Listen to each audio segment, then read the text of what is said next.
हिंसा, झूठ, चोरी, कुशील, परिग्रह, ये पाप है। ये तो बहुत बाहरी पाप हैं और इनका जनक मिथ्यात्व है। असली पाप मैं किसी को बचा सकता हूँ, मैं मार सकता हूँ, मैं सुखी कर सकता हूँ, मैं दुखी कर सकता हूँ, ये जो मान्यता है जैन धर्म का असली पाप है।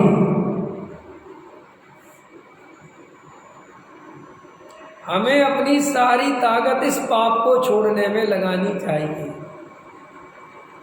लेकिन अपन क्या करते हैं, इस पाप की तरफ तो ध्यान देते नहीं और वो बाहरी पापों को पाप मान के उनको छोड़ने में लग जाते। सुनो सुनो सुनो, छोड़ने में लग जाते, उससे भला नहीं होता।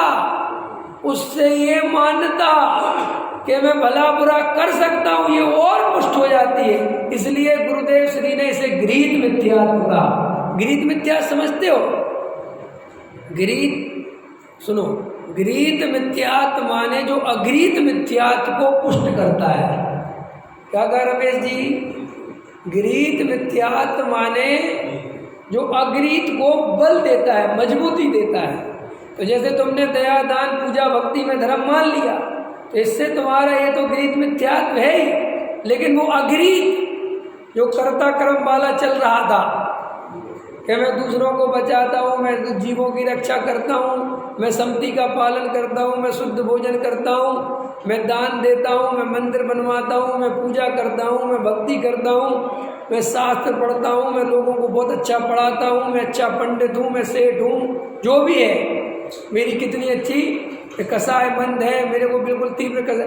तो वो श्री गुरु कहते हैं कि इस तेरे ये जो बाहरी आचरण तूने प्रकट हुआ है तेरा कसाय की मंदता से, अगर तेरी सही वस्तु स्वरूप का निर्णय नहीं है तो ये गृहीत मिथ्याचारित्व तेरे अगृहीत को पुष्ट करेगा। और ये मिथ्याचारित्व जीव को अंदर के चारित्व को रोक देता है।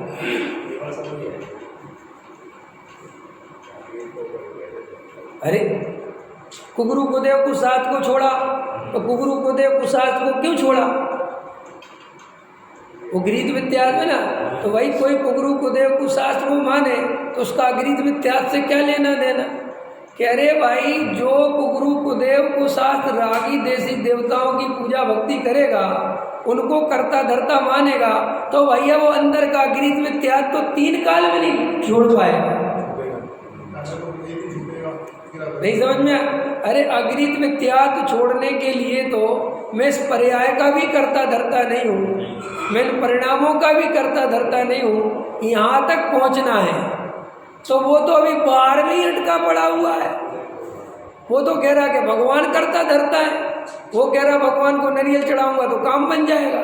तो ऐसी मान्यता वाला अगृहीत मिथ्यात्व का नाश कैसे करेगा? आगे समझ में?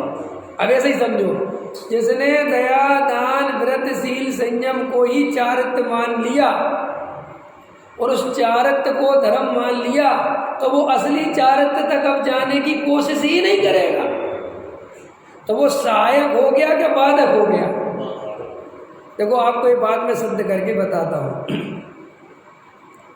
कल मैंने आप लोगों से कहा था, थोड़ी खतरनाक बात कही थी ना, कि तुम ये नियम ले लो कि जब तक मुझे भगवान के सच्चे तत्व की श्रद्धा नहीं हो जाएगी, मैं भगवान की पूजा नहीं करूँगा।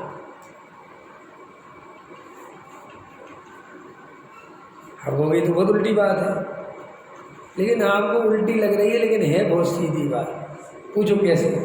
क्या होता है, अपन ये जो पूजा कर लेते हैं ना, तो जो स्वाध्याय सुन लेते हैं, इससे कहीं ना कहीं एक संतोष का भाव आ जाता है। क्या भाव आ जाता है? संतोष। समझ गए? देखो आपको समझाता हूँ। संतुष्टि देखो कैसे, जैसे आप आए, आपने पूजा करी, भाव पूजा। अच्छा चलो भाव पूजा नहीं करी, आपने एक स्तुति पढ़ी तो आपको संतोष कम आता है। आपने 2-3 स्तुति पढ़ ली तो थोड़ा संतोष ज़्यादा आता है।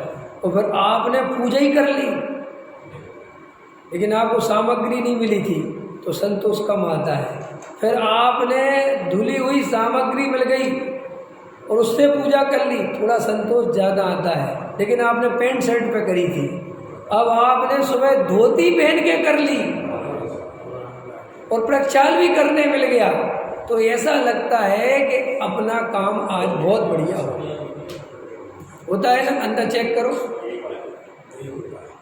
रमेश जी होना बंद हो गया। रमेश जी कह रहे नहीं होता, तो अच्छी बात है, मैं तो यही चाह रहा हूँ कि नहीं हो, नहीं होना चाहिए।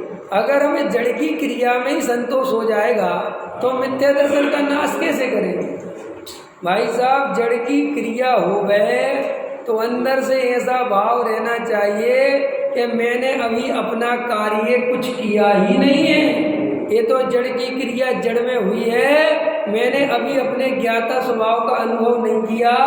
असली कार्य तो मुझे अपने ज्ञायक का अनुभव करना है, वो मेरा कार्य है।